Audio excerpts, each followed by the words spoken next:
जय हिंद दोस्तों। आशा करता हूं कि आप सभी ऊर्जावान होंगे। मैं आपका पीसी नॉलेज चैनल पर स्वागत करता हूं। आज का हमारा विषय पर्यटन एवं प्रमुख ऐतिहासिक एवं धार्मिक स्थल उत्तर प्रदेश से रिलेटेड है। चलिए हम बात करते हैं। प्रश्न नंबर एक है, आगरा शहर की स्थापना की गई थी।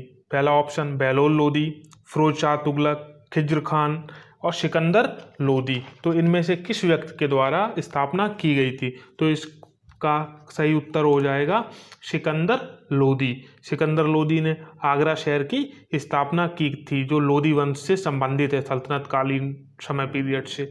चलिए प्रश्न नंबर दो है हमारा, हर्षवर्धन ने 2 धार्मिक सम्मेलन किया।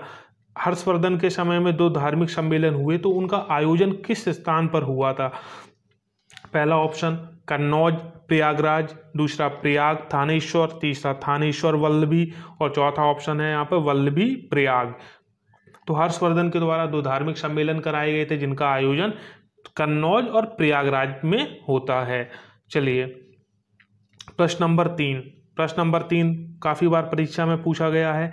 हिंदू मुस्लिम एकता का सुलह कुल उत्सव कहाँ पर मनाया जाता है? जहाँ पर हिंदू और मुस्लिम दोनों की एकता से संबंधित ये उत्सव है, सुलह कुल उत्सव। तो सुलह कुल उत्सव का आयोजन आगरा में होता है। अनगिनत बार परीक्षाओं में पूछा गया प्रश्न है। चलिए प्रश्न नंबर 4, चौरी चौरा किस जिले में स्थित है? काफ़ी अच्छा क्वेश्चन, असहयोग आंदोलन से संबंधित क्वेश्चन है। इसी के बाद गांधी जी असहयोग आंदोलन को वापस ले लेते हैं। अब हम बात करते हैं कि चौरी चौरा किस जिले में है। तो देवरिया, गोरखपुर, कुशीनगर, महाराजगंज। तो इस प्रश्न का सही उत्तर हो जाएगा गोरखपुर। चौरी चौरा किस स्थान पर है? गोरखपुर के अंदर है। चलिए अगला प्रश्न नंबर 5, नैमिषारण्य तीर्थ किस जनपद में है? नैमिषारण्य तीर्थ किस जनपद में? उज्जैन, महाकालेश्वर की धरती उज्जैन, मथुरा, सीतापुर, जबलपुर। तो यहाँ पर क्वेश्चन है हमारा नैमिषारण्य। तो नैमिषारण्य सीतापुर जनपद के अंदर है। प्रश्न नंबर 6, महानिर्वाण मंदिर अवस्थित है। महानिर्वाण मंदिर कहाँ पर अवस्थित है? पहला ऑप्शन सारनाथ, दूसरा ऑप्शन कुशीनगर, तीसरा ऑप्शन बोधगया, श्रावस्ती। इनमें से इसका सही उत्तर क्या होगा? तो महापरिनिर्वाण मंदिर कुशीनगर के अंदर है। कहाँ पर है? कुशीनगर के अंदर है। अगला प्रश्न, जौनपुर नगर की स्थापना किसकी स्मृति में की गई थी? किसकी याद में की गई है जौनपुर नगर की स्थापना? चलिए इसका पहला ऑप्शन है यहाँ पर गयासुद्दीन तुगलक, मोहम्मद बिन तुगलक, फिरोज तुगलक, अकबर। तो इसमें से किसकी याद में जौनपुर नगर की स्थापना की जाती है? तो इसका सही उत्तर हो जाएगा आपका मोहम्मद बिन तुगलक। चलिए अगला प्रश्न नंबर 8, किसे नगर महोदय श्री के नाम से जाना जाता है? किस नगर को हम महोदय श्री नगर के नाम से भी जानते हैं? महोबा, कन्नौज, मथुरा, काम्पिल। तो इनमें से कन्नौज को हम महोदय श्री के नाम से भी जानते थे। ये प्राचीन नाम है इस शहर का।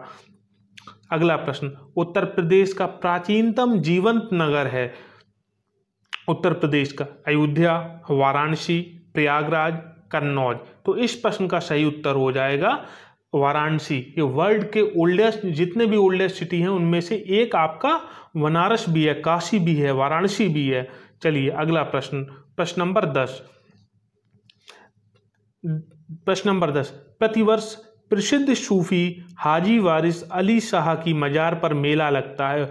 ये भी बहुत ही इंपॉर्टेंट प्रश्न है। प्रतिवर्ष किस मेले की बात हो रही है? यहाँ पर बात हो रही है प्रसिद्ध सूफी हाजी वारिस अली शाह की जो मजार है वहाँ पर जो मेला लगता है, ये कहाँ पर लगेगा? पहला ऑप्शन फतेहपुर, दूसरा कलियर, देवा शरीफ और अगला चौथा ऑप्शन है यहाँ पर गुड़मुक्तेश्वर। तो यहाँ से आपको ये ध्यान रखना है कि ये मेला देवा शरीफ के अंदर लगेगा। देवा शरीफ आगे हम बात करते हैं। और आपको ध्यान रखना है कि ये दरगाह कहाँ पर है, किस दरगाह की बात हुई? काफ़ी इंपॉर्टेंट दरगाह है यहाँ पर, सूफी हाजी वारिस अली शाह की दरगाह कहाँ पर? देवा शरीफ। चलिए अगले प्रश्न की बात करते हैं। प्रश्न नंबर 11, उत्तर प्रदेश में जैन और बौद्ध धर्म का प्रसिद्ध तीर्थ स्थल है। ऐसा स्थान जो दोनों से संबंधित है। पहला ऑप्शन देवी पाटन, कौशाम्बी, कुशीनगर, सारनाथ। तो इसमें से आपका कौन सा उत्तर सही होगा? चलिए आंसर आप दीजिए। हाँ, इसका सही आंसर हो जाएगा कौशाम्बी। कौशाम्बी एक ऐसा स्थल है जो दोनों धर्मों के तीर्थ स्थल, दोनों धर्मों की उसमें बराबर महत्ता है, बराबर महत्व है किसका, कौशाम्बी का। चलिए अगला प्रश्न नंबर 12, जौनपुर शहर की स्थापना की गई थी। अभी तो हमने ये प्रश्न पूछा था कि किसकी याद में, तो मोहम्मद बिन तुगलक। अब स्थापना किसने की है, पहला मोहम्मद बिन तुगलक, दूसरा फिरोज शाह तुगलक, इब्राहिम शाह शर्की और सिकंदर लोदी। तो इसका सही उत्तर हो जाएगा फिरोज शाह तुगलक ने मोहम्मद बिन तुगलक की याद में, क्योंकि इनका नाम जौना खां था, तो जौना खां होने की वजह से इसको नाम क्या, शहर का नाम क्या हो गया, जौनपुर हो गया। चलिए आगे बढ़ते हैं अगले प्रश्न पर। वह प्राचीन स्थल जहां 60,000 मुनियों की सभा में संपूर्ण महाभारत का वाचन किया गया था। चलिए बात करते हैं इस प्रश्न की। पहला ऑप्शन है अहिछत्र, हस्तिनापुर, काम्पिल, नैमिषारण्य। नैमिषारण्य, तो इस प्रश्न का सही उत्तर हो जाएगा नैमिषारण्य, जहाँ पर 60,000 मुनियों के द्वारा की सभा के द्वारा संपूर्ण महाभारत का वाचन किया गया था। चलिए आगे बढ़ते हैं अगले प्रश्न पर। प्रश्न नंबर 14, किस नगर को भारत का सिराज कहा जाता है। आगरा, जौनपुर, प्रयागराज, लखनऊ।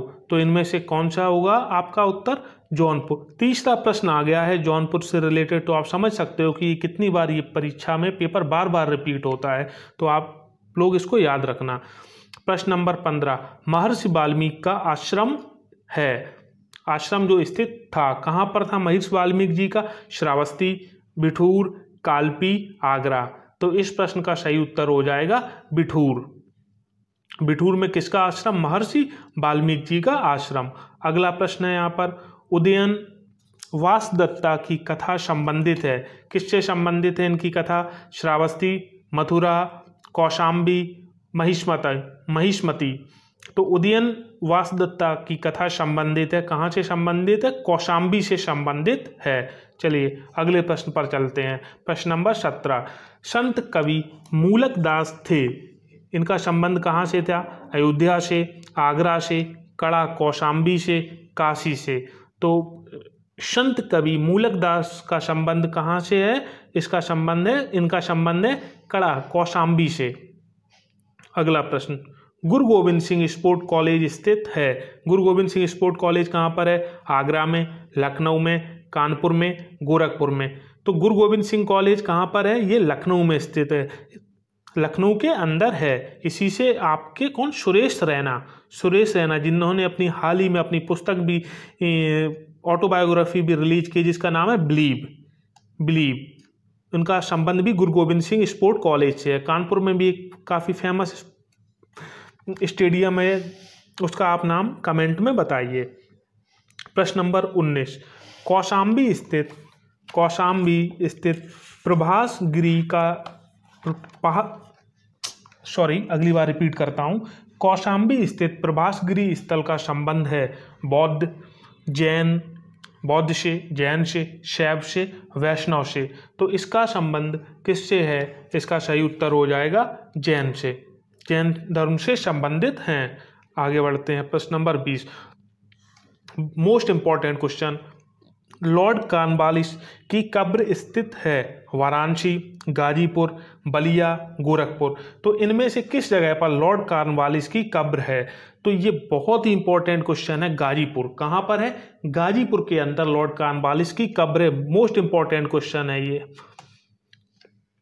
चलिए आगे बढ़ते हैं। प्रश्न नंबर 21, बेगम शमरू ने एक अति प्रसिद्ध चर्च का निर्माण कराया था, माउंट आबू में, सरधना में, नैनीताल में, कानपुर में। तो ये किसके, बेगम शमरू के द्वारा कहाँ पर, सरधना के अंदर में इसका चर्च का निर्माण कराया गया। चलिए प्रश्न नंबर 22, निम्नलिखित में से किस जनपद में कालिंजर किला स्थित है।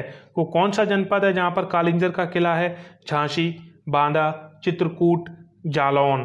तो इस प्रश्न का सही उत्तर हो जाएगा आपका बांदा। कहाँ पर है, बांदा के अंदर स्थित है। चलिए आगे बढ़ते हैं। प्रश्न नंबर 23, विख्यात भारत माता मंदिर स्थित है लखनऊ, वाराणसी, प्रयागराज, मेरठ। तो उत्तर प्रदेश में ये विख्यात भारत माता मंदिर अनेक राज्यों में स्थित है। तो उत्तर प्रदेश में जब बात करेंगे तो इसमें से इसका सही उत्तर हो जाएगा बनारस। बनारस के अंदर में स्थित है भारत माता मंदिर। चलिए आगे बढ़ते हैं। अगला प्रश्न, कंपिल फर्रुखाबाद में गंगा के किनारे मुगल घाट, इंपॉर्टेंट क्वेश्चन है, मुगल घाट का निर्माण कराया, किसके द्वारा कराया गया था? चलिए बात करते हैं। तो आपको यहाँ से ये क्लियर हो गया कि कंपिल फर्रुखाबाद किस नदी के किनारे? गंगा नदी के किनारे। किस घाट की बात हो रही है? मुगल घाट की बात हो रही है। हाँ, इसके ऑप्शन पढ़ते हैं, अकबर, औरंगजेब, जहांगीर, शाहजहां। तो इनमें से इस घाट का, मुगल घाट का निर्माण कराया गया है औरंगजेब के द्वारा। किसके द्वारा? औरंगजेब के द्वारा निर्माण कराया गया है। प्रश्न नंबर 25, वाराणसी स्थित वर्तमान विश्वनाथ मंदिर का निर्माण कराया गया था। किसके द्वारा कराया गया है? प्रसिद्ध विश्वनाथ मंदिर, बाबा भोले का मंदिर। पहला ऑप्शन रानी अहिल्याबाई, हरीशचंद्र, राणोजी सिंधिया, काशी नरेश। तो इसका सही उत्तर है आपका रानी अहिल्याबाई। रानी अहिल्याबाई के द्वारा विश्व प्रसिद्ध विश्वनाथ मंदिर का निर्माण कराया गया है। जय हिंद दोस्तों।